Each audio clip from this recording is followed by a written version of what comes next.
Assalamu alaikum wa rahmatullahi wa barakatuh. Na iganiru nkọwapụta hadithin kato anyị na-akọwa. Hadithin kato otu anyị si kwuo ya na hadithin kato na hadithin ka abụọ akọwago hadithin kato n'ime akwụkwọ.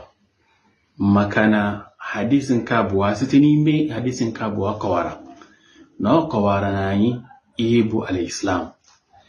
Hadithin ka anyị ga-agụpụta taa, hadithin kato na kọwa ọ gbadoro ọkpa ịkọwa ihe bụ al-Islam. Yanwa bụ ka ihe bụ okpukperechi al-Islam. Nke bụ iwu ni ga-eme n'ime okpukperechi Alakụba. Onye maka hadithin ka mbụ na kọwapụtara anyị. Ụmụnne m ndị ọma, ndị na-ege m ntị n'onu, biko anyị tinye aka na akara ịhụnanya, tinyekwa ọnụ na ngalaba okwu, tụso ozi a ka ozi a gaba ka o ruo onye anụrọ kịta ka onye ahụ nụọ ya, ka anyị ncha wee soro kete ngọzi na mara nke dị na ozi a. Chineke gọzie anyị niile. N'ime hadisi nke atọ a, ọ na-agwa anyị sị, qala sami'tu Rasulullahi sallallahu alaihi wasallam.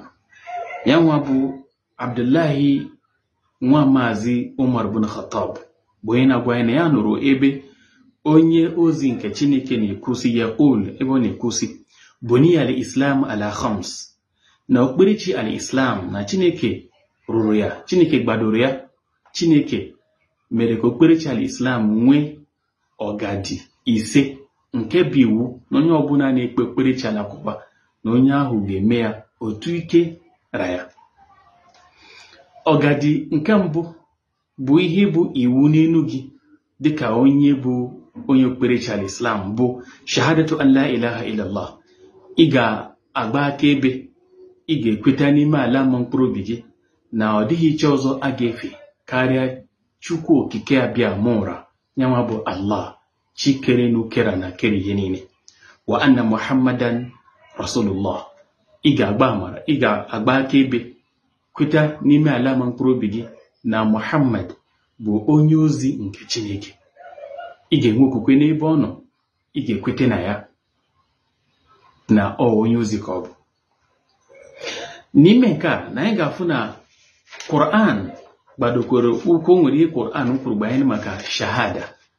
Ebe Chineke na-agwa anyị n'ime Quran, ebe Chineke kwuru na isiokwu nke a na-akpọ Al-Imran amaokwu nke 18, Chineke na-agwa anyị sị, shahida Allahu annahu la ilaha illallah illa huwa wal malaikatu wa ulul ilmi qa'iman bil qist, la ilaha illa huwa al-azizul hakim.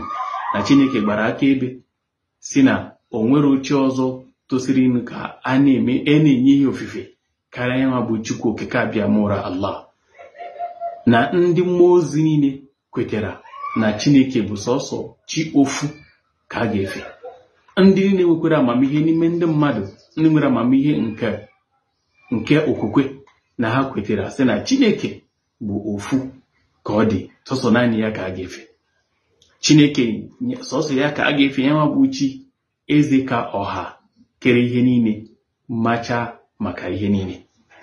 Ihe ọzọ site na ime ọgadi ise a dị na ụzọ okpukperechi al-Islam bụ nke ọzọ ka ọ na-agwa anyị sị, wa iqami salat, ime sallah, ịgba mbọ ka ị na-eme sallah, ka ị na-edebe iwu sallah, ka ị na-eme ya n'oge ya, jikwara amamihe na-eme ya bụ sallah. A na-eme ya n'elu itibọrịbọ. Ị ga-agba mbọ ka ị mụta, ka ị tọ na-amụ, ka ị maa otu ga-esi mee sallah nke bụ ekpere iwu. Ị ga-eme ya ugboro 5 na ụbọchị niile. Ọzịkwa anyị ọzọ, wa ita zakat, ị na-ewepụta site na ime uchu ị nwere, iwepụta ihe ị ga-eji mee ihe onyonyo, ị ga-eji nyenu mmadụ aka, nyenu agbata obi gị aka, nyenu ihe ọbụla, nye aka n'obodo maka sọsọ Chineke. A na-akpọ ya zakat. Nyanwa bụ ihe onyonyo nke iwu n'elu onye nwere uchu ruru nke ọ ga-eji mee zakat. Ka ihe Chineke gwara anyị gbanye maka asalatu wa zakat, Chineke na-agwa anyị n'ime akwụkwọ nsọ al-Quran na sura nke a na-akpọ Suratul Bakara. Yanwa bụ isiokwu nke Bakara, isiokwu nke 2 na amaokwu nke 40 na atọ Chineke gwara anyị sị wa aqimu salata wa atu zakata warka'u ma'a raki'in. Gị mee sallah, gị mekwe zaka, wepụta onyonyo nke iwu wee nye ndị mmadụ, mee obodo mma maka Chineke. Warka'u ma'a raki'in, sokwere ndị na-ekpe isi ala mgbe isi ala oge niile. Nke a na-agwakwa anyị sị ihe ọzọ site na ime ọgadiji Islam watahujal bait. Ị ga-aga njem dị nsọ, njem hajj, njem ekpere nke pụrụ iche. Ị ga-aga mee ekpere nke pụrụ iche na hajj. Nyanwa bụkwa iwu ka ọ bụ na enu onye ọbụla nwere ikike, onye ahụ ga-eji gaa yanwa bụ njem. Ị ga-enwe ikike na anụ arụ gị, ị ga-enwe ike nke ga-eji uchu na akụnụba ga-eji gaa njem. Ị ga-enwekwa ohere ị ga-eji gaa ya. Ọ bụ na Chineke nyezuru gị ihe a niile, na ị ga-agba mbọ na ọ bụzi iwu ka ọ bụ n'elu gị ka ị gaa njem hajj a gaa mee hajj. Otu akwa na-agwa anyị ọgadi nke ise, yanwa bụ nke ikpeazụ n'ime hadis a, uwe sawmi Ramadan, ịbụ ọnụ ọnwa Ramadan. Mana tupu anyị kọwa nka, Chineke na-agwa anyị n'ime Quran dị nsọ na sura Bakara, yanwa bụ isiokwu nke Bakara. Chineke na-agwa anyị si na amaokwu nke 196 Chineke na-agwa anyị si watahujjal wa hajjal. Ebe hadis na-agwakwa anyị ọzọ ọ na-agwa anyị sị wa hajjil bait, na ị ga-aga mee njem dị nsọ, njem hajj. Ị ga-aga mee ya. Chineke na-agwa anyị n'ime isiokwu nke Bakara na amaokwu nke 196 Chineke na-agwa anyị sị wa atimul hajja wal umrata lillah.